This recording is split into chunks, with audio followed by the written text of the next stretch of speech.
안녕하세요. 반갑습니다. 자, 저번 시간에 우리 거래계약서 확인 설명서 작성하는 것까지 하셨죠. 그 다음에 어디를 봐야 되느냐면은 우리 중개 실무, 기타 중개 실무에 들어가기 전에 전자계약 하는 거 우리 교재에 446페이지 있습니다. 446페이지 전자계약. 우리 공부하는 것 중에서 전자계약이 한번 나왔어요. 어디서 나왔느냐면은 우리 부동산 거래 신고할 때 부동산 거래 신고하는 방법이 두 가지 방법이 있었죠. 첫 번째가 부동산 거래 계약 신고서를 제출할 수도 있고 또 전자문서로 할 수도 있다 이래 했는데, 그때 어떤 말이 있었냐면은 부동산 거래 계약 시스템을 통해서 신고하면은 거래 계약 체결하는 날 신고서를 제출한 것으로 본다 그랬습니다. 그럼 그때 제가 설명을 드리기로는 그 부동산 거래 계약 시스템을 통해서 신고한다는 말이 전자문서로 신고하는 한 예다 그랬어요. 그러니까 부동산 거래 계약 시스템을 통해서 신고하면은 별도로 신고하지 않아도 된다 그랬죠. 그죠? 근데 그게 실제로는 부동산 거래 계약 시스템을 통해서 신고하는 게 여기서 말하는 전자계약으로 하는 거예요. 이 전자계약이 작년, 재작년에 우리 공주에서 벌써 시험 범위로 들어왔습니다. 작년, 재작년에 시험 범위로 들어왔으니까 한 문제가 안 나올 수가 없어요. 그래서 문제를 하나 냈는데 사실은 문제를 낼 게 없습니다. 전자계약에서. 그래서 작년에는 문제가 안 나왔어요. 올해도 문제가 나올 가능성은 별로 없습니다. 한 문제도 안 나올 거고, 물론 제가 가능성이 별로 없다 그래서 절대 안 나온다고 보장할 수는 없죠. 그죠? 나오더라도 지문 한두 개는 나올 수가 있어요. 그럼 전자계약에서 일단 전자계약이 뭔지 우리 446페이지에 그 큰 1번 01 전자계약의 의 바로 위에 한번 읽어볼게요. 자, 부동산 거래 전자계약 시스템이란 부동산 거래 계약서를 정보통신기술과 접목해서 실제로 뭐라고 됐냐면 첨단 ITC 기술과 접목해서 이렇습니다. 똑같은 말이에요. 틀리게 나올 것도 없고, 공인 인증 및 전자서명을 통해서 작성할 수 있도록 한 시스템을 말한다. 종이와 인감이 없이도, 종이와 인감이 없다는 말은 작성을 안 해도 되죠. 그죠? 인감이 없다는 말은 서명 및 날인 아니면 서명 또는 날인 안 해도 된다 이 말이에요. 없이도 온라인 서명으로 부동산 전자계약을 체결해서 부동산 거래 신고 및 확정일자 부여의 자동화, 부동산 거래 신고를 자동화하고 확정일자 부여를 자동화한다 이런데, 실제로는 법에서 뭐라고 되어 있냐면은 부동산 거래 신고 대신에 실거래가 신고를 자동화한다 이렇게 표현되어 있어요. 근데 법적으로는 부동산 거래 신고라고 되어 있는데 실무적으로는 실거래가 신고라고 합니다. 법적으로 부동산 거래 신고를 자동화한다. 이게 사실은 맞는 표현이에요. 실거래가 신고를 자동화한다 하더라도 틀렸다고 하지 마세요.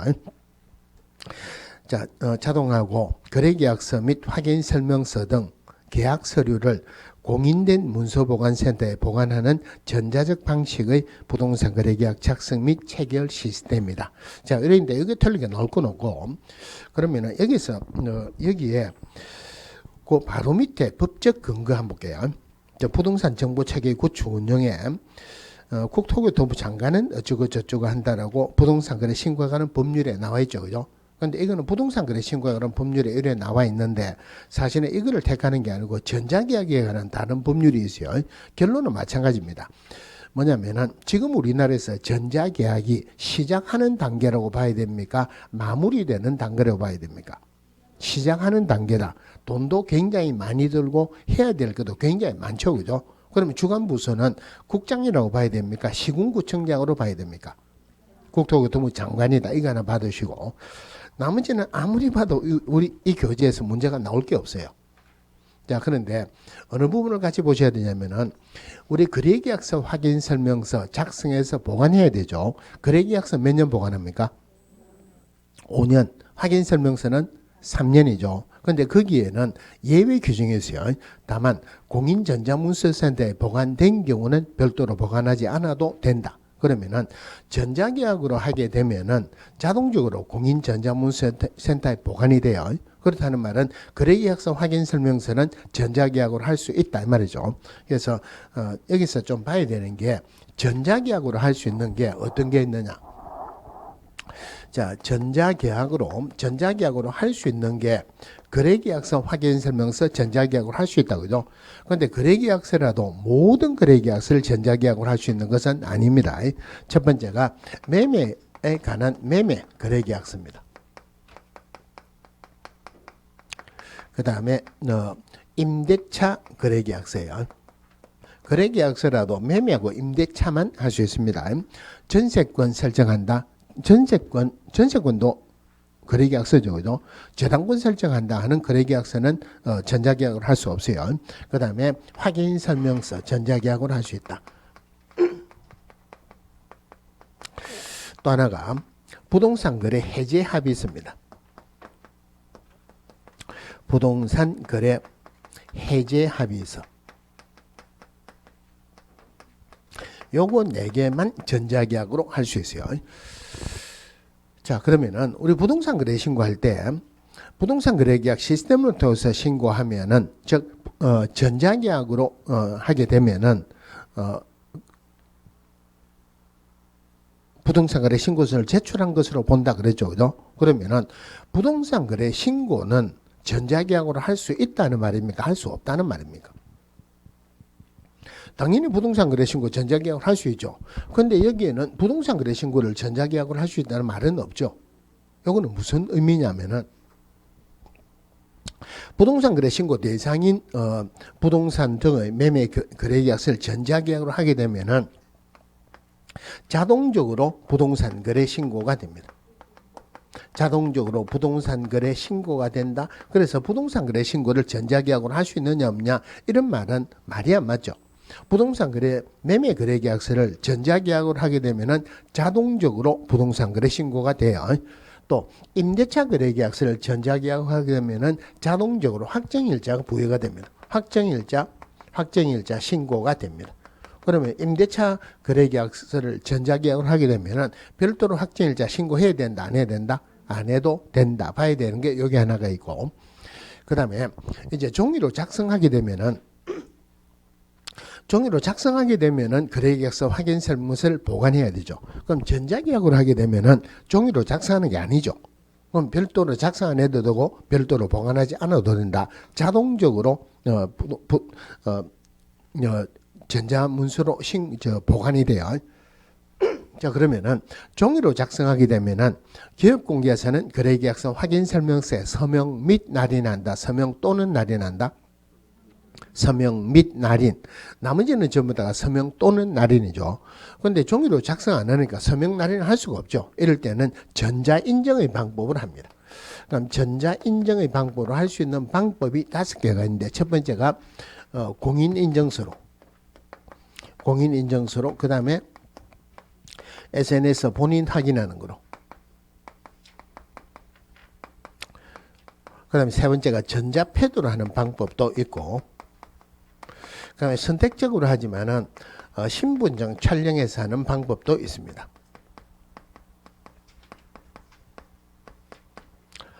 그 다음에 지문인식으로 하는 방법도 있어요. 지문인식으로 하는 방법도 있는데 여기서 개업공개사는 반드시 공인인증서로 해야 돼요. 거래 당사자는 뭐 SNS 본인 확인한다 다른 방법으로 해도 되지만 개업공개사는 반드시 공인인증서로 해야 된다. 요거 말고는 사실은 별로 문제가 나올 게 없습니다. 아무리 생각을 해도 별로 문제가 나올 거 없는 거 굳이 따져가지고 다 공부할 필요는 없죠. 그죠? 자, 질문 한번 할게요. 자, 전속중개계약을 체결하면 반드시 전속중개계약서 작성해야 되고 3년 보관해야 되죠. 그럼 전속중개계약을 전자계약으로 하게 되면은 별도로 보관하지 않아도 된다. 맞습니까? 틀립니까? 전속중개계약을 전자계약으로 할 수 있다 없다? 할 수 없다. 그러니까 그거는 별도로 작성 안 하고 보관 안 해도 된다. 그러면 안 되죠. 반드시 작성해야 되고 반드시 보관해야 돼요. 뭐 그런 것들 조심하시면 되겠습니다. 자, 그 다음에 어떤 부분을 봐야 되느냐 뒤에 넘어가면은 장사 등에 관한 법률이 있는데 장사 등에 관한 법률하고 같이 보셔야 되는 게 우리 민법에서 분묘기지권 했죠. 그죠? 네, 분묘기지권을 같이 볼게요. 분묘기지권이 저 앞쪽에 가서 427페이지에 있습니다.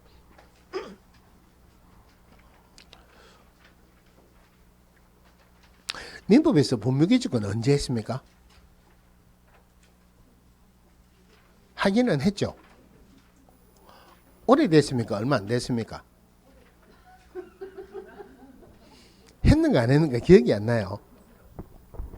자, 분묘기지권이라는 게 한마디로 다른 사람 토지에 승낙을 받아서 분묘를 설치하고 관리할 수 있는 권리를 분묘기지권이라 합니다. 자, 분묘기지권은 중개사법에서도 분묘기지권 또는 장사 등에 관한 법률이 주로 한 문제가 나오는데 작년에는 빠졌어요. 재작년하고 그 앞 연도에 답이 똑같은 게 나왔습니다. 뭐가 나왔냐면은 올해는 답으로 나올 게 하나가 딱 정해졌어요. 자, 분묘기지권에 그 시효취득을 인정하느냐 안 하느냐, 이게 한 3, 4년 전에 굉장히 중요한 문제로 대두되었어요. 그래서 대부분에서 공청회를 열어가지고 판례를 내기 해가지고 공청회도 열고 굉장히 중요한 문제로 대두가 됐는데, 결론은 뭐냐면은 2001년 1월 13일 장사 등에 관한 법률이 시행이 되었어요. 여러분들 날짜까지는 기억할 필요가 없는데, 장사 등에 관한 법률 시행되기 전에 있던 분묘는 해당 요건에 해당되면은 시효취득을 인정을 해줍니다. 하지만 장사 등에 관한 법률 시행되고 난 이후에 설치된 분묘는 시효취득을 인정 안 해줍니다. 그게 두 번이나 연속으로 답으로 나온 적이 있었어요. 다시요. 장사 등에 관한 법률 시행되기 전에 설치된 분묘는 요건에 해당되면은 분묘기지권을 인정해준다. 하지만 장사 등에 관한 법률 시행되고 난 이후에 설치된 분묘는 시효취득 인정을 안 해줍니다. 자, 그럼 분묘기지권은 판례에서 뭐라고 표현했냐면은 관습법상 인정되는 특수한 지상권이다, 이렇게 표현했어요. 그러면은 우리 민법에서 임대차 요소가 뭐 있습니까? 임대차 요소가 물건의 인도, 차임의 지급 요소가 두 개가 있죠. 전세금은 전세권의 요소다, 아니다? 전세금은 전세권의 요소다, 아니다? 요소다. 다른 말로 하면 전세금 없으면은 전세권 성립을 안 한다는 말이죠. 그죠? 그러면 지료는 지상권의 요소다, 아니다? 지료는 지상권의 요소가 아니다. 그죠? 다른 말로 지상권 설정하면은 특약이 없는 한 지료를 지급하는 게 원칙이다, 안 하는 게 원칙이다? 안 하는 게 원칙이에요. 그래서 분묘기지권에서는 특약이 없는 한 시효취득이든 어떻든 간에 지료 지급하는 경우는 없습니다. 지료 지급하는 경우는 없다 그랬어요. 그런데 이게 대부분 판례가 새로 나왔어요. 그럼 시효취득을 하는데, 그러면 내 땅에다가 다른 사람이 시효취득을 했어요. 내 땅에 내가 마음대로 못 쓰죠. 그런데 지료까지 못 받는다 이러면은 너무 가혹하다. 이런 며칠 전에 새로운 판례가 나왔는데, 이제는 지료를 청구하면은 지급을 해야 되는 거로 됐어요. 그러니까 언제부터, 문제는 뭐냐면 첫 번째, 지료를 지급한다. 시효취득했을 때 분묘기지권 지료를 지급한다. 언제부터 지급하느냐 틀리게 놓으면은 분묘 설치했을 때부터 지료 지급, 소급해서 지료 지급한다라고 틀리게 놓을 거예요. 분묘 설치할 때부터 지료 지급하는 게 아니고 지료 달라고 청구했을 때부터 지료를 지급합니다. 그러면 지료는 어떻게 하느냐, 서로 합의해서 하든지 아니면은 소송위에서 결정이 된다. 올해는 그 문제가 아마 답으로 나올 거예요. 새로운 판례가 나왔어요. 다시요. 분묘기지권 할 때 시효취득으로 분묘기지권을 취득했다. 지료 지급한다, 안 한다? 지료 지급한다, 그죠? 말이 없으면 지료 지급합니까, 안 합니까? 안 합니다. 지료를 청구하면은 달라 해야 지급합니다. 그러면은 분묘 설치했을 때부터 소급해서 지료를 지급해야 된다. 아니면은 지료 청구할 때부터 지료 지급한다. 청구할 때부터. 물론 지료는 결정하기로 서로 합의해서 하든지 소송에서 한다. 그게 올해 지문에 나올 거예요. 자, 그럼 이제 시효취득 말고는 분묘기지권이 성립되는 경우가 딱 두 개가 있습니다. 다른 사람 토지에 승낙을 받고 분묘를 설치했다. 이거는 분묘기지권 성립합니다. 자기 땅에 분묘를 설치했다. 이거 분묘기지권 성립합니까, 안 합니까? 자기 땅에 분묘를 설치했다? 성립 안 하죠. 왜 안 하죠? 자기 땅에 분묘를 설치한 것은 소유권입니다. 분묘기지권 아니죠. 그죠? 일단 자기 땅에 분묘를 설치했는데 땅을 팔았어요. 땅을 팔면서 여기 분묘가 있다고 말을 하면은 분묘규직은 성립합니다. 땅을 팔면서 분묘가 있다고 말을 안 해도 분묘규직은 성립합니다. 즉 땅을 팔면서 내가 이 분묘를 이장하겠다 하는 특약이 없는 한 분묘규직은 성립한다는 말이에요. 분묘규직은 성립하는 게 다른 사람 토지에 승낙을 받고 분묘를 설치했다. 분묘규직은 성립하죠. 그죠? 내 땅에 분묘를 설치했는데 땅을 팔았다. 이장하겠다는 특약이 없는 한 분묘규직은 성립합니다. 분묘규직권은 성립하는 게 문제가 나오는 게 아니고 성립 안 하는 게 문제가 나와요. 그 분묘규직은 성립 안 하는 게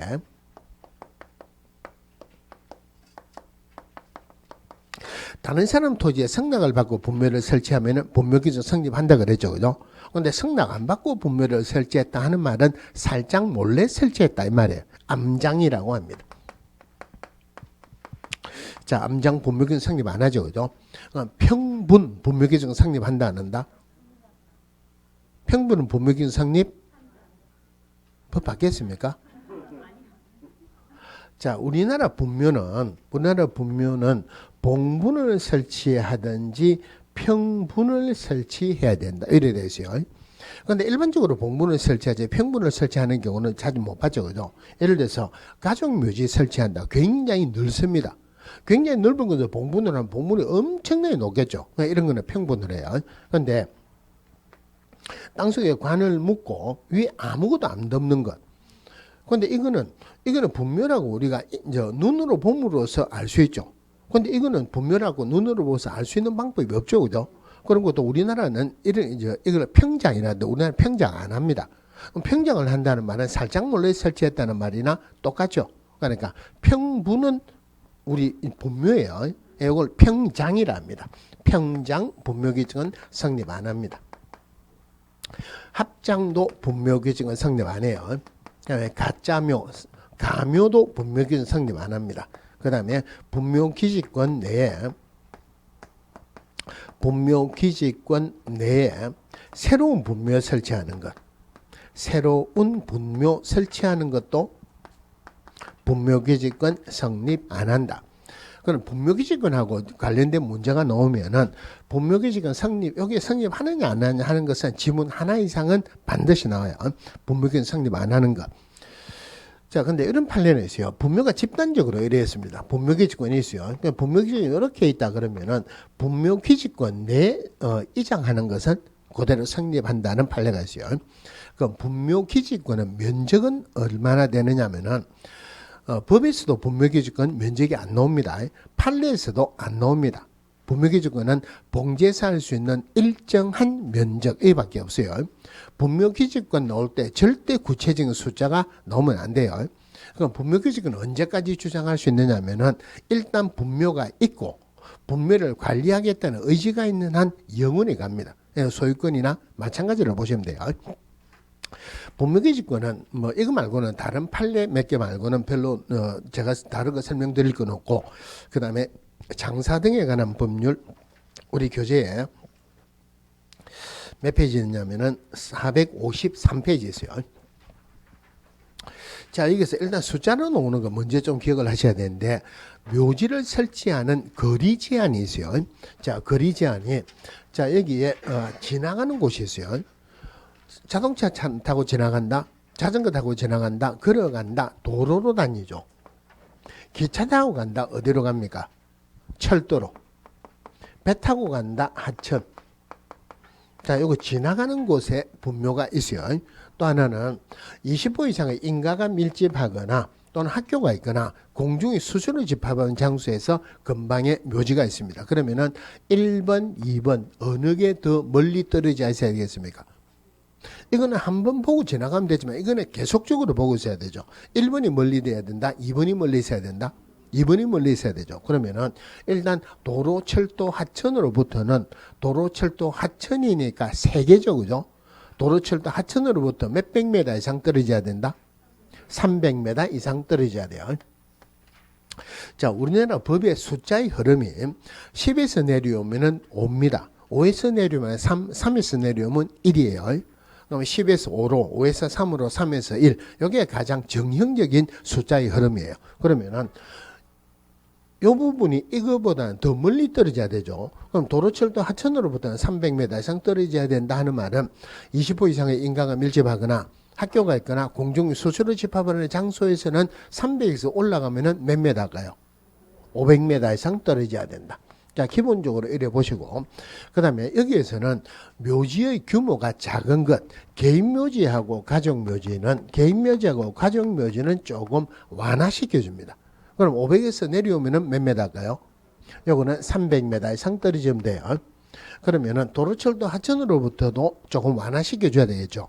개인묘지하고 가족묘지는 300에서 내려오면 원래가 100이어야 되죠. 100이면 너무 가까우니까 요거는 200m 이상 떨어져야 된다. 이거는 거리 제한이에요. 그 다음에 설치 기간도 제한을 받습니다. 장사 등에 관한 법률 시행되기 전에 묘지가 있거나 아니면은 자기 땅에 묘지를 설치했다 영원히 갈 수 있어요. 장사 등에 관한 법률 시행되고 난 이후에 사설묘지나 공설묘지에 여기에 설치된 묘지의 설치 기간은 30년입니다. 옛날에는 15년이었는데 30년으로 바뀌었어요.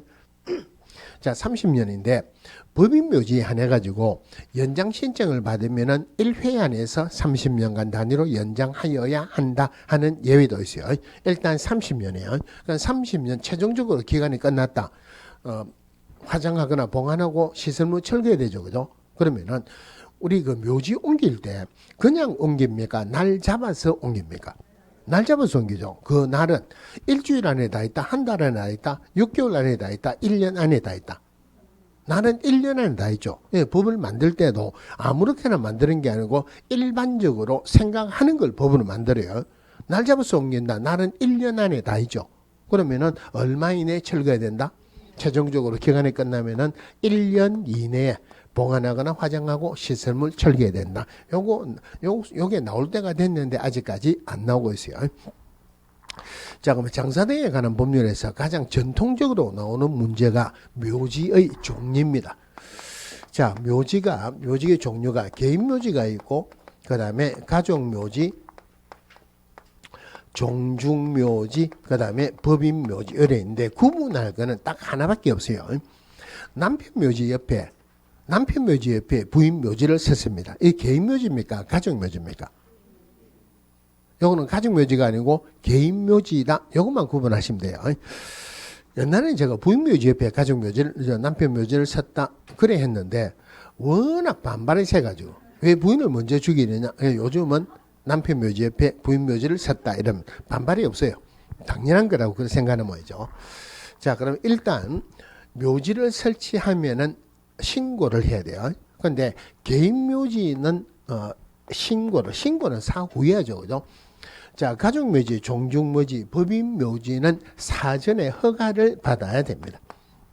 일단 이제 먼저 받으시고, 개인묘지는 신고, 사후에 신고, 가족묘지, 종중묘지, 법인묘지를 설치하기 위해서는 사전에 허가를 받아야 돼요. 또 묘지를 설치했지 아직 매장은 안 했죠. 그죠? 이거 둘 다가 매장하고 나면은 매장 후 30일 이내에 신고를 해야 됩니다. 그러면은 개인묘지는 묘지를 설치했다고 신고하는 의미나 매장했다고 신고하는 의미나 똑같죠. 그죠? 그럼 개인묘지는 묘지 설치하면서 매장하잖아요. 그러니까 매장하고 30일 이내에 신고하면 되고, 가족묘지, 종중묘지, 법인묘지를 설치하기 전에 사전에 허가를 받아야 되고, 매장하고 나면은 매장 후 30일 내에 또 신고를 해야 돼요. 자, 숫자 기억을 해야 되는 게 두 개가 있어요. 개인묘지는 30제곱미터 이내입니다. 가족묘지는 100제곱미터 이내요. 요거는 기억을 하세요. 종중묘지 1000제곱미터 이내고, 요 법인묘지는 10만 제곱미터 이상입니다. 요거는 문제가 나올 가능성이 별로 없어요. 다른 것들은 전부 다 이내인데 법인묘지만 왜 10만 제곱미터 이상이냐면은 그러면 법인묘지가 조금 작게 하면은 가는 데마다 묘지죠. 전국토의 묘지화. 이러니까 보기가 싫으니까 이왕 만들 것 같으면 한 군데 크게 해라 이 말이에요. 그럼 10만 제곱미터 이상이면 땅이 굉장히 넓죠. 그죠? 돈이 많아야 된다. 그래서 돈으로 이루어진 재단법인에 한해서 법인묘지를 설치 관리할 수 있다. 이 규정이 있습니다. 자, 그 다음에 묘지 1기당은 묘지 1기당 10제곱미터 이내여야 돼요. 10제곱미터 이내. 그 다음에 합장할 때는 15제곱미터 이내입니다. 그런데 이 부분을 공부할 때 개념을 안 잡아 놓으면은 문제가 나오면은 나올 때마다 헷갈립니다. 개인 묘지는 묘지 1기당 몇 제곱미터 이내여야 된다? 개인 묘지는 묘지 1기당 30제곱미터 이내야 됩니까? 10제곱미터 이내야 됩니까? 이거는 개념을 안 잡아놓으면 문제가 나올 때마다 어떨 때는 30이라고 어떨 때는 10이라고 헷갈립니다. 이게 무슨 말이냐면은 개인 묘지는 30제곱미터 이내입니다. 조심해야 되는 게 요 판례가 한번 나올 때가 됐어요. 개인 묘지의 분묘 기지권은 몇 제곱미터 이내야 된다? 분묘 기지권은 절대 구체적인 숫자가 들어가면 안 된다 그랬죠. 봉지에서 할 수 있는 일정한 면적을 합한다. 요거는 묘지 면적이에요. 자, 가족묘지, 법인, 종족묘지, 법인 묘지는 집단적으로 설치하죠. 집단적으로 설치하는 가족묘지, 종족묘지, 법인 묘지 내에서 묘지 1기당 10제곱미터, 합장은 15제곱미터 이 말이에요. 그런데 문제가 나오면은 주로 가족묘지, 종족묘지, 법인 묘지 내에서라는 말을 빼고 나옵니다. 그러니까 묘지 1기당 얼마냐 하는 것은 개인 묘지를 말하는 건 아니에요. 개인 묘지는 30제곱미터죠. 가족묘지, 종족묘지, 법인 묘지 내에서 묘지 1기당 얼마냐 이 말이에요. 그러니까 묘지 1기당 10제곱미터 이내다 하는 말이 나오면 앞에 말이 없다 하더라도 가족묘지, 종족묘지, 법인 묘지 내에서라는 말이 생략되었다 이래 보세요. 자, 그 다음에 자연장지가 있는데 자연장지는 크게 신경 쓸 거 없어요. 내용은 똑같습니다. 자연장지의 내용도 개인 자연장지, 가족 자연장지, 종중, 문중 자연장지, 법인 등 자연장지 있는데 개인 자연장지 숫자 똑같고 가족 자연장지 숫자 똑같습니다. 종중, 문중 자연장지, 법인 등 자연장지 문제가 나올 가능성은 없어요. 그러면 정부에서는 묘지를 설치하기를 원한다, 자연장하기를 원한다. 자연장하기를 원한다, 그죠? 그러면은 자연장하는 걸 더 완화시켜 주겠죠. 그래서 자연장지 할 때 하나만 보세요. 묘지는 개인 묘지는 신고 나머지 전부 다 허가받아야 되죠. 이거는 거꾸로 법인 등 자연장지만 허가, 나머지는 전부 다가 신고. 요것만 보세요. 법인 등 자연장지만 사전에 허가받아야 되고 나머지는 신고해야 된다. 이래 보시면 되고. 그럼 개인 묘지는 아까 장사 등에 관한 법률 시행되기 전에는 시효취득도 인정되는 경우가 있죠. 그런데 자연장지에는 시효취득 이런 것들은 있을 수가 없습니다. 장사 등에 관한 법률에서 뭐라고 표현해 놨느냐면은 토지 소유자나 자연장지 소유자의 승낙을 받지 않고 자연장한 자는 자연장에 대한 권리를 주장할 수 없다 그랬습니다. 무슨 말이냐면은 누가 부모님 돌아가셨어요. 화장을 해가지고 화장하면 주로 어떻게 합니까?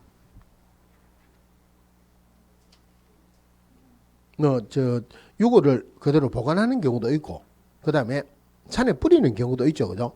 그럼 산에 뿌린다 그러면은 유골 반출 안 돼요. 선산에 모셔놓는다 이러면은 반출을 해줍니다. 그 왜 그럴까요? 어차피 나가면 선산에 모시거나 자연장하는 사람도 있지만은 그냥 뿌리는 사람이 더 많죠. 왜 그러냐면은 그 모셔놓고 있는 하는 공간이 갈수록 부족하죠. 그러니까 산에 뿌리기 위해서 가져갑니다. 그러면 반출 안 돼요. 그러면은 이제 화장하고 유골을 가져 나왔습니다. 가져 나왔는데 저 산에 가는데 굉장히 조성이 잘 된 자연장지가 있습니다. 자기 거 말고.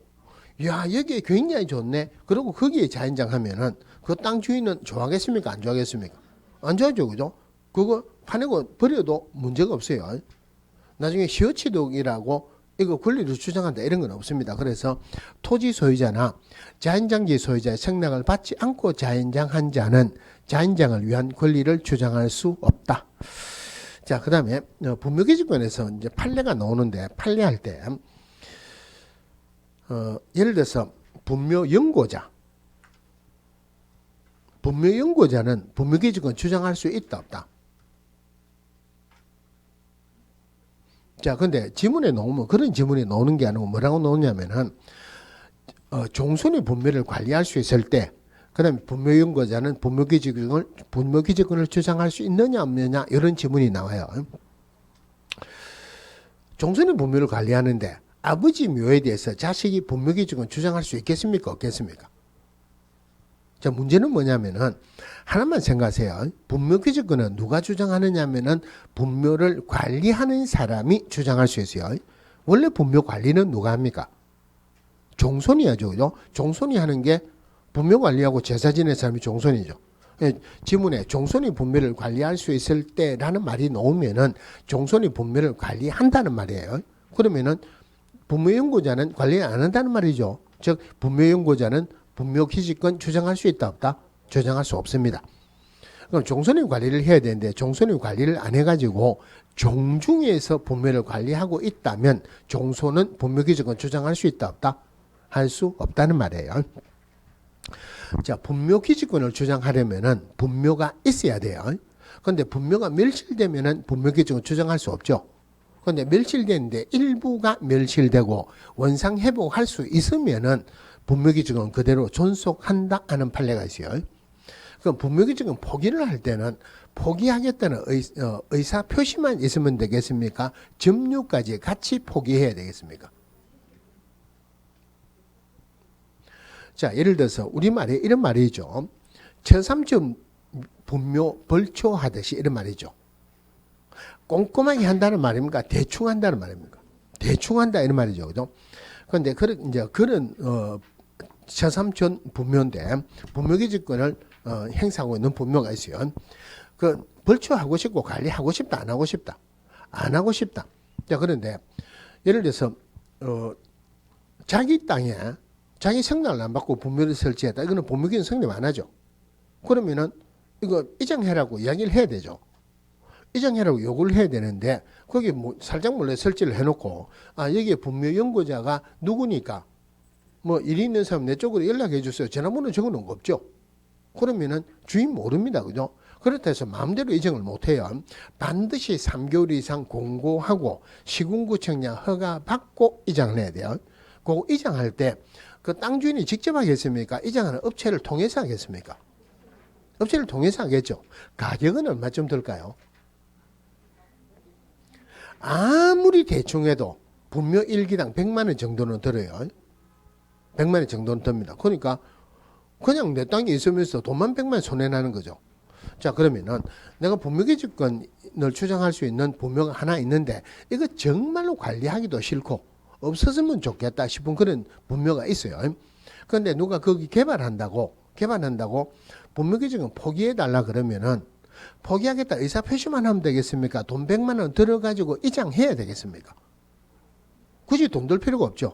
분묘기지권 포기할 때는 포기하겠다는 의사표시만 있으면 되지 굳이 점유까지 포기해야 될 필요는 없다. 이런 판례도 있고. 자, 그 다음에 분묘기지권은 자주점유입니까? 타주점유입니까? 이거는 분묘기지권 다른 사람 땅에 분묘를 설치하면서 토지 소유의 의사로 설치하는 것은 아니죠. 그죠? 자주점유 아니죠. 그런데 분묘기지권에도 자주점유가 하나가 있어요. 자, 뭐냐면은 자, 요만한 땅이 값건데 요만큼을 을에게 팔았어요. 그럼 을이 요건 자기 땅이죠. 여기에 분묘 설치했다. 소유권이지 분묘기지권 아니죠. 여기에 갑의 성낙을 받고 분묘를 설치했다. 이러면은 소유의사로 하는 거 아니죠. 근데 성낙을 안 받고 살짝 몰래 설치했다. 분묘기지권 자체가 성립을 안 하죠. 자, 그런데 요만큼이 을 건데 을은 요만큼이 자기 건가 알고 여기에 분묘를 설치했어요. 그럼 이거는 소유의사로 하는 거 맞죠? 다른 말 하면은 인접 토지를 자기 땅 인접 토지를 자기 거로 착각을 해가지고 분묘 설치하는 것은 자주점유예요. 분묘기지권에도 자주점유가 하나 나옵니다. 분묘기지권 장사 등에 관한 법률 이 정도 보시면은 주로 한 문제가 나오니까 충분히 맞을 수 있고, 그 다음에 넘어가서 460페이지에 부동산 등기 특별조치법 등기 신청하는 거하고 금이 나오는데 이거는 문제가 안 나옵니다. 왜 문제가 안 나오느냐면은 금인의 목적이 투기 방지라 그랬어요. 부동산 거래 신고의 목적이 투기 방지, 실거래가 신고 목적이 두 개죠. 그죠? 부동산 거래 신고했다. 금인의 목적을 이미 달성했으니까 부동산 거래 신고했다. 금인 받아야 된다. 안 받아도 된다. 안 받아도 되죠. 토지거래 허가의 목적도 투기 방지죠. 토지거래 허가 받았다. 금인 받아야 된다. 안 받아야 된다. 안 받아도 됩니다. 그러니까 실제로 개업공개사가 금인 받는 경우가 현실적으로 별로 없습니다. 별로 없으니까 옛날에는 어쨌냐면은 개업공개사는 금인 신청하는 의무가 없었지만은 어린이들이 요청하면은 개업공개사가 반드시 금인 신청해야 되는 의무가 있었어요. 그런데 지금은 그런 의무도 없어졌습니다. 금인 받는 경우가 별로 없다는 말이에요. 개업공개사가 금인 받는 경우가 별로 없다는 말은 금인에 관한 문제가 나온다 안 나온다? 안 나옵니다. 넘어가셔도 돼요. 자, 465페이지에 부동산 실권리자 명의 등기에 관한 법률 명의신탁. 명의신탁 민법에서 했죠. 또 이것도 했는가 안 했는가 고민하지만 하기는 했죠. 그죠? 민법에서 했으니까 제가 굳이 시간 내가 해야 됩니까? 안 해도 됩니까? 안 해도 되죠. 그런데 중개사법에서는 명의신탁 중에서 문제가 나오는데 민법에서는 안 나오는 부분이 있어요. 벌칙 규정은 민법에서 안 하죠. 여기서는 벌칙 규정도 문제가 자주 나와요. 그래서 벌칙만 하기로는 좀 무리가 있다. 그죠? 그래서 기본적인 내용을 정리를 좀 하면서 할게요. 자, 부동산 실권리자 명의 등기에 관한 법률, 이 법이 어떻게 나왔는지 일단 근간을 먼저 좀 보고 갈게요. 자, 갑이 원소유자예요. 갑이 원소유자다. 그런데 어떤 이유로 갑이 을에게 등기를 맡겨놨습니다. 을이 등기 명인이죠. 등기는 을에게 맡겨놨지만 내부적으로는 내 거다 하고 약정을 하나 맺어놨겠죠. 그죠? 자, 그런데 을이 잘 가지고 있다가 어느 날 을이 병에게 땅을 팔아버렸어요. 나중에 원소유자가 알았습니다. 갑이 을에게 가가지고 이거 내 땅이니까 주세요 이럽니다. 여러분들이 병의 입장이라면 땅 주겠습니까? 안 주겠습니까? 안 주겠죠. 그죠? 정상적으로 등기부를 보고 샀죠. 땅 내놔라고 소송을 했어요. 소송을 하니까 병은 하는 말이 넌 정상적으로 등기된 을에게 땅을 샀다. 판사가 갑에게 당신은 왜 당신 거라고 주장을 하느냐 이러니까 사실은 등기는 을에게 맡겨놨지만 이 약정서를 보여주면서 사실은 내 겁니다. 약정서를 보여주면서 판사가 참 판결 내리기 어렵다. 그죠? 고민을 하다가 병에게 하는 말이 우리나라 등기부 공신력이 있다 없다? 공신이 없죠. 우리나라 등기부 믿을 수 있다 없다? 믿을 수 없다. 그래서 병은 갑에게 땅을 돌려주라 판결을 내렸어요. 이거 국민들의 입장에서 이거 이해가 됩니까 안 됩니까? 이해가 안 돼요. 그죠? 그런데 이 부동산 실권리자 명의 등기에 관한 법률 한마디로 부동산 실명제죠. 김영삼 대통령 개서를 만드는 법인데 무슨 나라 꼬라지가 이런 꼬라지가 있느냐. 그래서 자기 땅은 전부 다 자기가 등기하라고 부동산 실명제를 만들었어요. 그런데 실명제가 두 개가 있었죠. 그죠? 부동산 실명제, 금융 실명제. 이게 법이 좋다 안 좋다를 떠나가지고 사실은 정치권에서는 이런 법을 만들기가 굉장히 어렵습니다. 왜냐하면 지금도 정치하려면 돈이 많이 필요하죠. 그 시절에는 돈 없으면 진짜 정치 못하는 시절이었어요. 그러면 정치를 하려면 돈이 필요하다. 돈은 어디에서 나오느냐면은 경제계에서 나와요. 그러면은 금융실명제, 부동산실명제 하면 여기에서 타격을 받는다. 이쪽으로 돈이 안 나온다는 말이에요. 정권 유지하기 어렵다는 말이에요. 그런데도 이 법을 만드는 이유가 제가 김영삼 대통령하고 악수를 2번 해봤어요. 뭐를 느꼈느냐 하면은 굉장히 늙었어요. 우리 텔레비에서 보는 거는 나이 별로 안 들어 보입니다. 대통령 되기 전에 약속을 했는데 실제로 보니까 어느 정도 늙었냐면은 대통령 취임하고 돌아가실 때 정도 그 정도쯤 늙었더라고요. 생각보다 굉장히 늙었더라고요. 근데 그분이 부산에 오시면은 부산에 뭐 좀 좋은 호텔들도 좀 있죠. 그죠? 거기 안 가시고 광복동에 가면은 로얄 호텔이라고 있어요. 꼭 거기 가서 주무십니다. 뭐 옛날에 민주화 운동할 때 뭐 같이 했던지 그런 이유가 있겠죠. 같이 다니는 사람들도 많고 오랜만에 부산에 오시면 모이는 사람들도 많죠. 그죠? 근데 거기에서 나오는 이야기, 이 이야기는 절대 제가 한 거 아니에요. 이구동성으로 하는 말이 그분을 보고 머리도 안 좋으면서 고집만 세가지고 단순무식하다 이런 말을 굉장히 많이 했어요. 그런데 이런 고집이 없었으면 이런 법을 못 만들었을게. 자, 근데 이제 문제 핵심은 뭐냐면은 누구든지 내 거는 내 이름으로, 내 거로 등기해라. 이게 핵심이죠. 그죠? 그래서 부동산 실명제에서 제일 핵심이 되는 말이 첫 번째가 누구든지 부동산에 관한 물건을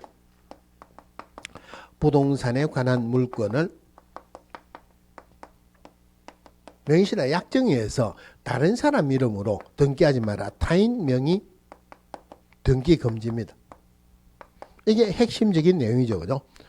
자, 부동산에 관한 물건을 명의시나 약정에서 다른 사람 이름으로 등기하지 마라. 요래 있는데 중요하든 안 중요하든 봐야 되는 첫 번째가 여기에 있어요. 아까 여기는 소유권을 다른 사람으로 돌려놨죠. 대상은 소유권뿐만이 아니고 물건은 전부 다 대상이 돼요. 그러면은 예를 들어서 소유권을 다른 사람 이름으로 돌려놨다. 명의신탁이죠. 전세계약을 체결하고 전세권 등기를 다른 사람 이름으로 등기했다. 명의신탁이다 아니다? 전세권도 물건 맞죠? 명의신탁이에요. 임대차 계약을 체결하고 임대차 등기를 할 수도 있죠. 다른 사람 이름으로 임대차 등기를 했다. 명의신탁이다 아니다? 임대차는 물건이 아니죠. 그 명의신탁이 아니다. 그죠? 자, 그리고 그 다음 봐야 되는 게 우리 법에서는 저 뒤쪽에 있는데 공부를 쉽게 하기 위해 가지고 법에서 일단 명의신탁이 아니라고 규정된 게 있어요. 먼저 볼게요. 자, 명의신탁이 아닌 것. 갑이 을에게 돈을 빌려달랍니다. 을이 갑에게 하는 말이 언제 갚을래? 그러니까 1년 내로 갚겠다. 을이 갑에게 하는 말이 당신 집 있지? 집 있다 이러니까 그럼 집을 내 이름으로 돌려놓자는. 돈 빌려달라는데 집을 내 이름으로 돌려놓자 갑이 얼굴에 노래가지고 왜 그러냐 이러니까 1년 내로 갚는다 했으니까 1년 내로 갚으면 다시 집을 돌려줄게. 안 갚으면 내 할게. 이건 뭐랍니까? 양도담보죠. 그죠? 근데 이거는 분명히 갚건데 을 이름으로 등기를 해줘. 명의신탁 맞죠. 그죠?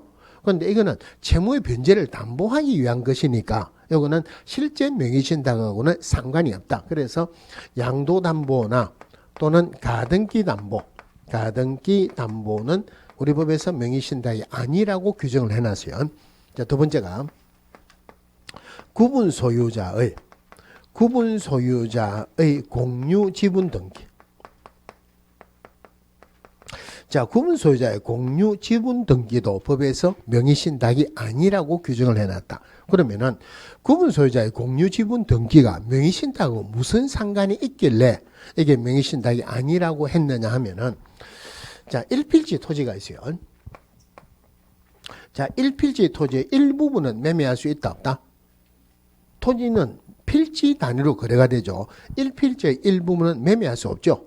그러면은 다른 말로 1필지의 일부분은 갑거고 일부분은 을거로 할 수 있다 없다? 할 수 없다는 말이죠. 즉 1필지는 요만큼은 갑거고 요만큼은 을거다 구분 소유할 수 없습니다. 자, 그런데 어떤 이유로 한 필지가 이거는 갑거고 이거는 을거로 돼 있어요. 그러면은 한 필지 가지고 이거는 갑거다 이거는 을거다 라고 등기할 수 있는 방법은 전혀 없습니다. 그래서 할 수 없이 편법으로 갑은 3분의 1, 을은 3분의 2 지분으로 등기를 해놨어요. 그러면 3분의 1, 3분의 2 지분으로 등기했다는 말은 3분의 1은 갑고 3분의 2는 을거라는 말은 아니에요. 어떤 부분이라도 3분의 1은 갑고고 이 부분의 3분의 2는 을거다 이 말입니다. 어떤 부분이라도 3분의 1은 갑고고 이 부분의 3분의 2는 을거다 이 말이에요. 실제로는 이게 갑거죠. 실제로는 갑건데 등기부 상으로 3분의 2는 누구 거로 되어 있습니까? 을거로 되어 있죠. 명의신탁이죠. 요만큼은 실제로는 을거죠. 그죠? 등기부 상으로 3분의 1은 누구 거로 되어 있다? 갑거로 되어 있다. 이것도 명의신탁이에요. 그래서 이것을 다른 말로 상호명의신탁이라고 합니다. 상호명의신탁은 여기서 우리 법에서 나오는 명의신탁하고 내용이 다르죠. 취지가 다르니까 여기에서는 명의신탁이 아니라고 규정을 해놨어요. 세 번째가 신탁법이나 신탁업법에 따라서 신탁재산임을 등기한 경우.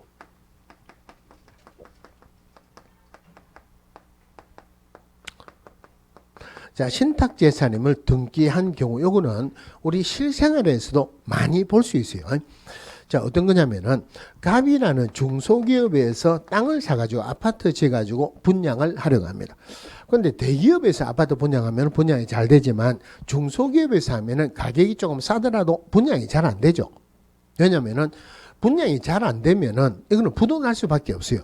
그는 부도나면은 분양 받은 사람은 돈 다 날라가죠, 그죠? 그러니까 결론적으로 또 부도가 난단 말이에요. 그러니까 중소기업에서도 자기 이름을 하게 되면은 분양이 안 된다는 걸 압니다. 그러니까 어쩌냐면은 이 땅을 소유권을 신탁회사로 소유권을 넘겨버립니다. 신탁회사로 소유권을 넘겨가지고 신탁회사 이름으로 사업을 시행하는 거예요. 그럼 우리 아파트 짓는 데 보면은 시행사, 무슨 신탁회사, 시공사, 주식회사 뭐 이런 거 있죠. 전부 다 이거예요. 근데 소유권을 신탁회사로 그대로 넘기면은 땅 넘어가는 거죠. 여기에 등기부에 보면은 이 토지는 신탁재산입니다 하고 등기를 해놨어요. 요거는 여기서 말하는 명의신탁하고 취지가 다르니까 법에서 명의신탁이 아니라고 규정해놨다. 요거 세 개는 명의신탁이 아닙니다. 이 세 개는 명의신탁이 아니라는 말은 요 세 개는 부동산 실권리자 명의 등기에 관한 법률을 적용하지 않는다는 말이에요. 그런데 이거하고 또 구분을 해야 되는 게 있어요. 구분을 해야 되는 게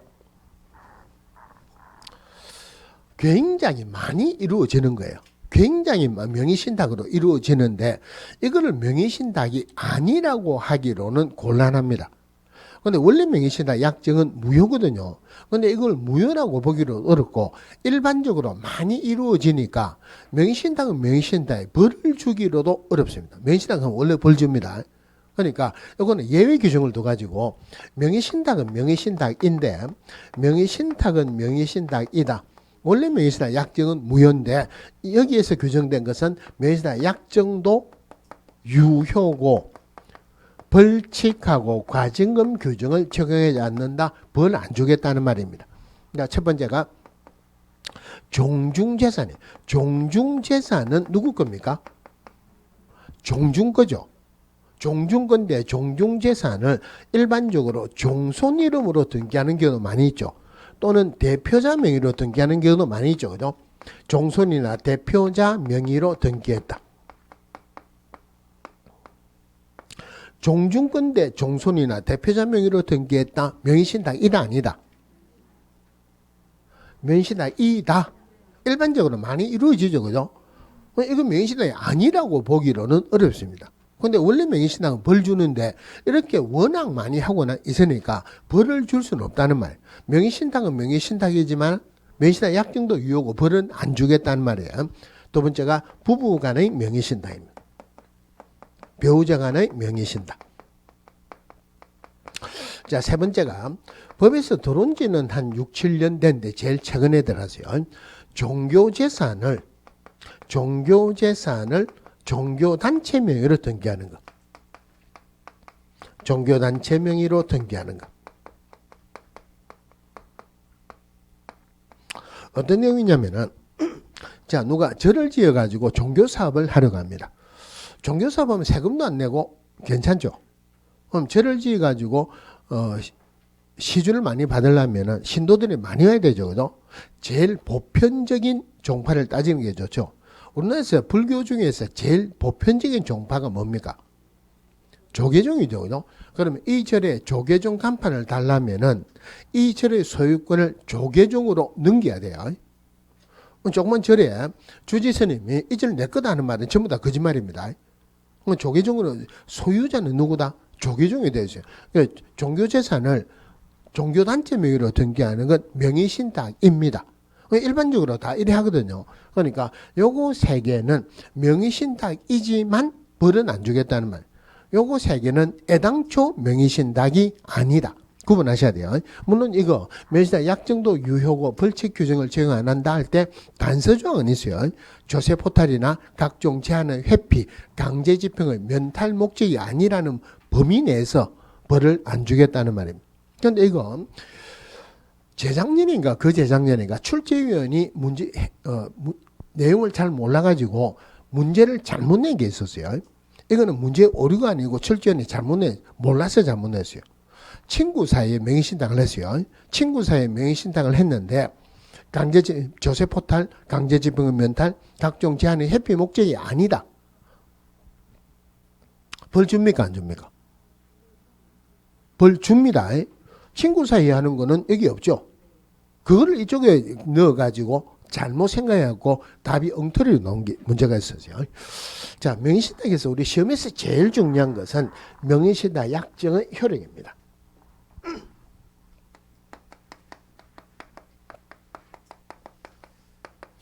자, 명의신탁 약정의 효력.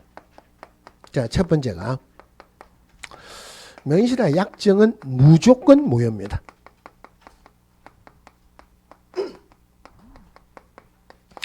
무조건 무효예요. 약정은 무조건 무효다. 두 번째, 명의신탁 약정에 의한 물권 변동도 무효입니다.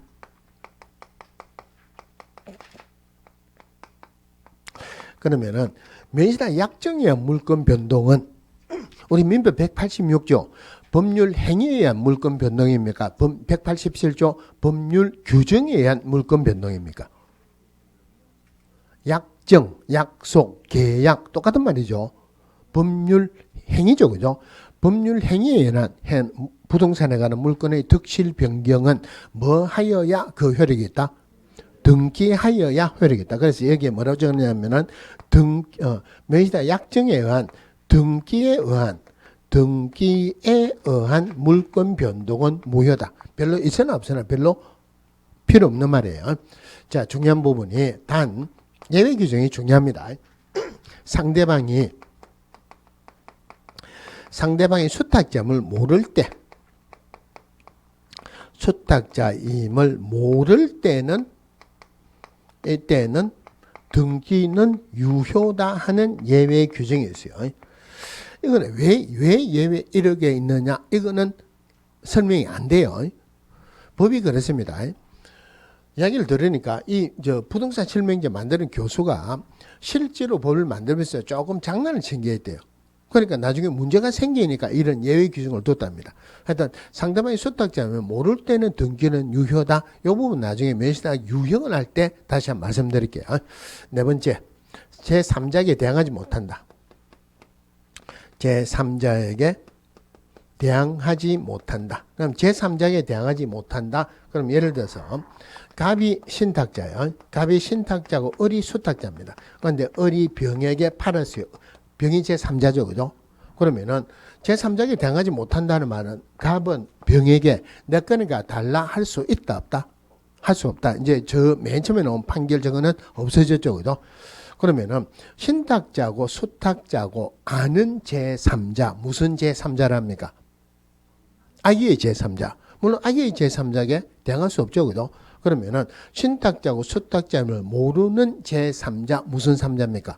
선의의 3자죠. 그죠? 그럼 여기에서 선의의 제3자에게 대항하지 못한다 하면은 맞다 틀렸다. 당연히 선의의 3자에게도 대항하지 못하는 건 맞죠. 그런데 선의의 제3자에게 대항하지 못한다 이런 말이 들어가면 안 돼요. 왜냐하면은 선의의 제3자에게 대항하지 못한다는 말을 법률적으로 해석을 할 때는 악의의 제3자에게는 대항할 수 있다라고 해석을 합니다. 악의의 제3자에게도 대항할 수 없죠. 그러면 앞에 아무것도 안 붙어야 돼요. 이해됩니까? 꼭 붙으려면은 선이든 악이든 불문하고 제3자에게 대항하지 못한다. 자, 그러면은 제3자는 선이든 악이든 무조건 물건을 취득하죠. 무조건 물건 취득하죠. 그죠? 그런데 이 사람이 물건 취득하지 못하는 예외가 딱 하나 있습니다. 자, 악의의 제3자인데 적극적인 가담을 했어요. 적극적인 가담은 우리 민법에서 반사회적인 행위로서 계약 자체가 무효죠. 계약이 무효면은 물건 취득 못하죠. 그러니까 악의의 제3자로서 적극적인 행위, 가담을 했을 때 빼고는 제3자는 무조건 물건을 취득한다.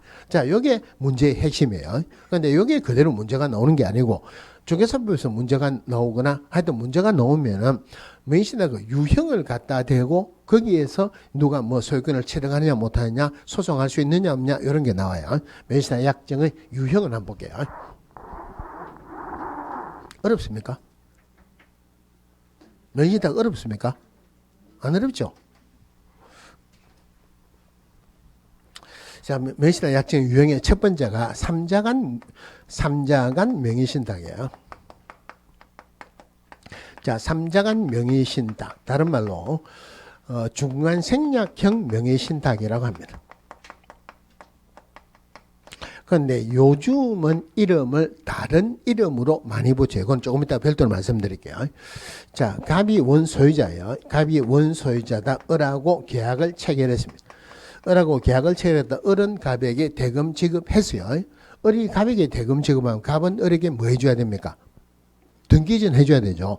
자, 그런데 을을 신탁자로 병을 수탁자로 하는 멸시나 약정을 체결하고, 자, 을이 갑에게 당신은 돈만 받으면 되지 않느냐? 당연히 내가 돈만 받으면 된다. 그러니까 등기를 내 쪽으로 주지 말고 병에게 등기를 줘라. 자, 이게 중간생략형 제3자 간 명의신탁이에요. 자, 첫 번째 명의신탁 약정은 유효다 무효다. 약정은 무조건 무효라 그랬죠. 이제 등기가 넘어왔죠. 그러면 등기 명의는 지금 누굽니까? 등기 명의는 병이죠. 그런데 명의신탁 약정이 무효고, 약정에 따른 등기와 물권 변동도 무효라 그랬죠. 등기가 무효입니다. 등기가 무효다. 그러면 등기 명의는 병이지만은 등기가 무효다는 말은 소유자는 누구란 말이에요? 소유자는 갑이네요. 그죠? 자, 소유자는 갑이에요. 그러면은 을이 병에게 내 거는 가 주세요 해갖고 돌려주면 끝납니다. 안 주면은 을은 병을 대상으로 소유권 청구 소송할 수 있다 없다? 네, 여기 자주 나와요. 지금 병급니까 아닙니까? 병거 아닌데 을이 병에게 소유권 청구 소송할 필요가 없죠. 약정이 무효고 약정에 대한 등기가 무효니까 소유자는 갑이죠. 그러니까 을은 갑에게 소유권 청구하면 되죠. 을은 갑에게 소유권 청구한다. 을은 그러니까 안 주면은 갑에게 소유권 청구합니다. 자, 그 다음에 병이 제3자에게 팔았어요. 그럼 제3자에게 대항하지 못한다 그랬죠. 제3자에게 대항하지 못한다. 제3자에게 대항하지 못한다는 말은 제3자가 선이든 악이든 불문하고 을은 정에게 내 거네가 달라 할 수 없다 이 말이죠. 자, 문제는 병이 자기 거 팔았습니까? 남의 거 팔았습니까?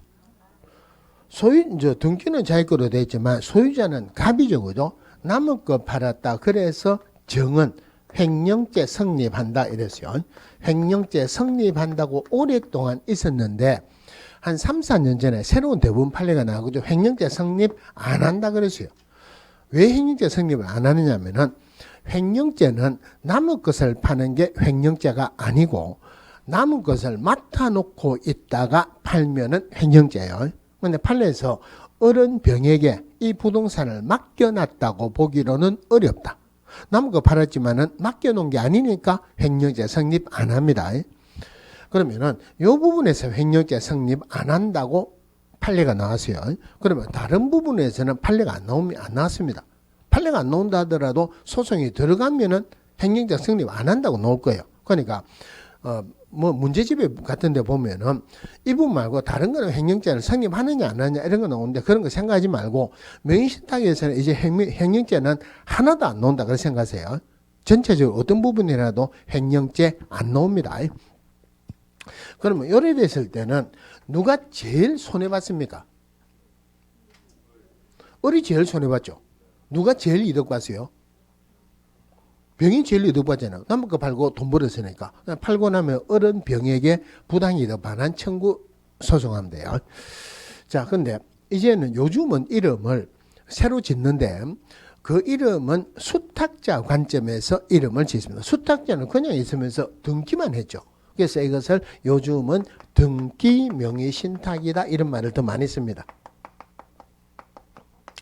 자, 등기 명의신탁 했고, 자, 그 다음에 두 번째 위임형 명의신탁이 있어요. 위임형 명의신탁이 주로 문제가 나왔어요. 여기 주로 문제가 나오는데 워낙 이게 많이 나오니까 최근에 이것도 한 번씩 나옵니다. 이게 더 중요합니다. 자, 그러면은 지금 갑하고 을하고 계약을 체결했죠. 그런데 갑이 병에게 등기를 넘겨줬죠. 그럼 결론적으로 갑은 병이 을의 수탁자라는 사실을 압니까 모릅니까? 계약은 갑하고 을하고 체결했죠. 등기를 이쪽으로 넘겨달라 그래서 이쪽으로 넘겨줬다. 그러면 병이 을의 수탁자라는 사실을 알죠. 그죠? 그러면은 값도 벌을 받아요. 지금은 이제 그런 벌 받는 건 없는데 옛날에는 벌 받는 경우가 있었어요. 이것을 모르게 하기 위해 가지고 위임을 합니다. 자, 갑이 원소유자예요. 갑이 원소유자인데 을하고 을을 신탁자로 병을 수탁자로 하는 명의시탁 약정을 체결하고 갑이 병하고 직접 계약을 체결합니다. 물론 돈은 누구 호주문에서 나왔다? 을이 병에게 돈을 지급했겠죠. 그죠? 그리고 등기가 넘어왔어요. 자, 요것을 위임형 명의신탁이라 합니다. 그러면은 병의 입장에서는 등기만 받아온 게 자기가 직접 계약을 체결하고 등기를 받아왔죠. 요즘은 계약 명의신탁이라는 말을 더 많이 씁니다. 계약 명의신탁이다. 자, 첫 번째. 지금 상대방이 수탁자임을 압니까? 모릅니까? 갑은 상대방이 수탁자인 사실을 모르죠. 그죠? 자, 모른다. 이럴 때 명의시탁 약정은 유효다, 무효다? 약정은 무조건 무효입니다. 명의시탁 약정은 무조건 무효죠. 자, 원래는 명의시탁 약정에 의한 물권 변동도 무효인데 지금 상대방이 수탁자를 모르죠. 아까 여기에서 다 3번에 상대방이 수탁자를 모를 때는 등기는 유효다 그랬죠. 그러면은 지금 등기가 유효입니다. 등기가 유효라는 말은 소유자는 누구예요? 소유자는 병입니다. 그죠? 자, 그러면 이제 소유권을 취득했죠. 어른 병에게 땅을 달라 해서 안 주면 어른 병에게 소유권 청구 소송할 수 있다 없다? 이거는 판례에서 소유권 청구 소송할 수 없다고 되었어요. 쉽게 생각해 보세요. 어른 병에게 땅 사라고 돈을 줬습니까? 땅을 줬습니까? 돈을 줬죠. 땅 내놔라고 말을 못한다. 돈 내놔 할 수는 있지만 땅 내놔라고는 못합니다. 그러면은 병이 제3자에게 팔았다. 제3자에게 대항하지 못한다. 제3자가 선이든 악이든 불문하고 제3자에게 대항하지 못한다. 그러면은 어른 정에게 내 거니까 달라 할 수 없다는 말이죠. 그죠? 자, 요게 당연합니다. 근데 요게 더 많이 나와요. 자, 그 다음에 이장한 명의신탁이 어떤 교재든지 명의신탁이 나오면 이장한 명의신탁이 먼저 나옵니다. 그런데 이장한 명의신탁을 먼저 보면은 그냥 외워야 돼요. 외우는 것은 별로 좋은 거 아니죠. 자, 이건 뭐냐면 갑이 원소유자인데 을하고 매매를 가장해가지고 명의신탁 약정을 체결해가지고 소유권이 넘어갔다는 말. 이장한 명의신탁은 주로 가장매매예요. 자, 그러면은 원소유자가 신탁자죠. 상대방이 수탁자죠. 그러면은 원소유자인 신탁자는 상대방의 수탁자라는 사실을 압니까? 모릅니까? 두 명이서 짜고 하는 거는 당연히 알죠. 상대방의 수탁자를 안다는 말은 등기명의신탁하고 똑같습니까? 계약명의신탁하고 똑같습니까? 등기명의신탁의 상대방의 수탁자를 알죠. 그대로 가지고 오면 돼요. 첫 번째 명의신탁 약정은 유효다 무효다? 약정은 무효입니다. 명의신탁 약정에 따른 등기도 무효죠. 그죠? 등기는 무효다. 등기가 무효다 하는 말은 소유권은 누구에게 기속한다? 소유권은 갑에게 기속한다. 자, 갑이 건물을 지어가지고 보존등기를 을명의로 보존등기를 했어요. 보존등기는 유효다 무효다? 아까 등기는 무효라고 그랬잖아요. 보존등기도 무효입니다. 여기서는 이거 말고는 나올 건 없어요. 그러니까 등기명의신탁, 계약명의신탁 하고 난 뒤에 그 다음에 이자간 명의신탁 해갖고 상대방의 수탁자를 안다. 그대로 연결하는 게 제일 쉽습니다. 여기 명의신탁 끝납니다. 자, 근데 이 부분 한번 볼게요. 지금 상대방의 수탁자를 모르죠. 수탁점을 모르니까 지금 등기도 유효죠. 그죠? 계약 체결할 때 몰랐어요. 그런데 등기하러 가는데 옆에서 누가 하는 말이 저 사람 수탁자래. 그때서야 알았습니다. 그러면 이거는 등기는 유효라고 봐야 됩니까? 무효라고 봐야 됩니까? 맨 처음에 계약을 체결할 때는 몰랐죠. 등기하러 갈 때 알았어요. 그럼 쉽게 이야기하면은 처음부터 알았으면은 요거죠. 이거는 몰랐죠. 그죠?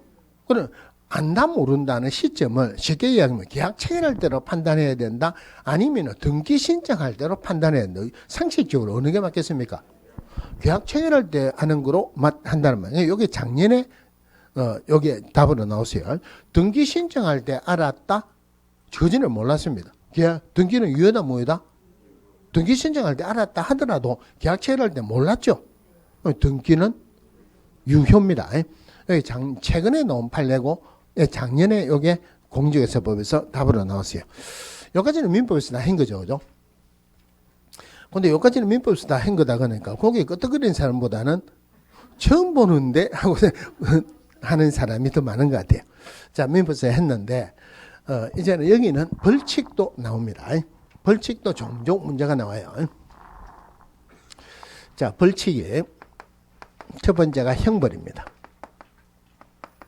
우리 법에서 신탁하지 말아 했습니까? 수탁하지 말아 했습니까? 신탁하지 마라. 그러니까 신탁자가 벌이 큽니다. 자, 신탁자 또는 신탁해도 된다는 교사자. 옛날에는 신탁했죠. 부동산 실명제 나오기 전에는 신탁을 했죠. 그죠?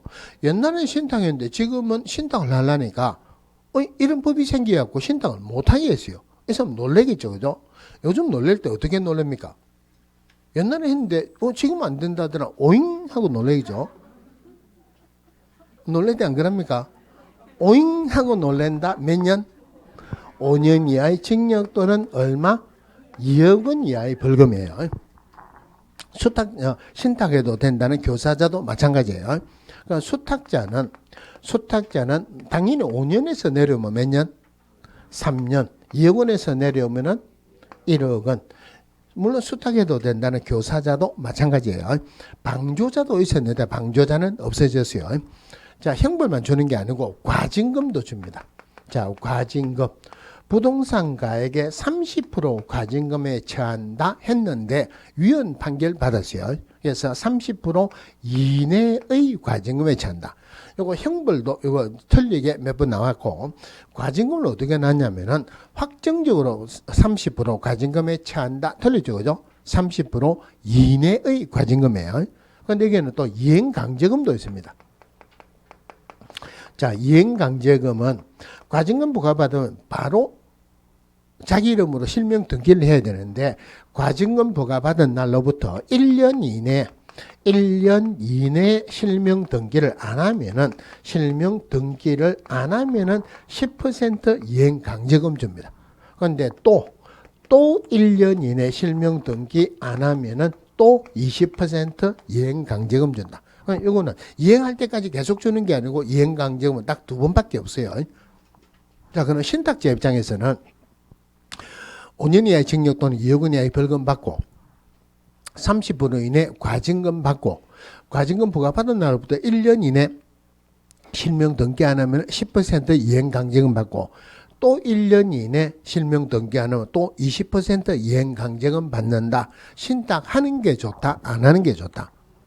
안 하는 게 좋죠. 그래도 일반 서민들은 저런 벌을 받더라도 신탁할 만한 땅이라도 좀 있어 봤으면 좋겠다는 그런 생각들이 좀 있죠. 그죠? 명의신탁 그렇게 어려운 거 아니죠? 자, 명의신탁 보셨고. 자, 넘어가서 주택임대차, 상가임대차 요거 있는데 요거는 민법에서 공부를 하세요. 민법에서도 주택임대차, 상가임대차 보법에서 한 3문제 나오죠. 중개사법에서도 각각 한 문제는 나옵니다. 이론 공부는 민법에서 공부를 하시고 7월달, 8월달 되면은 진도별로 문제풀이 할 거예요. 중개사법에서 주택임대차, 상가임대차 문제풀이 하기 전에 충분히 문제 풀 수 있도록 이론 부분을 한번 정리를 해드리고 문제를 풀게요. 걱정하지 마시고 지금은 민법에서 공부를 하시면 되고 그 다음에 쭉 넘어가시면은 경매 부분이죠. 520페이지 경매 관련 법령 이 부분은 잠시 쉬다가 보겠습니다.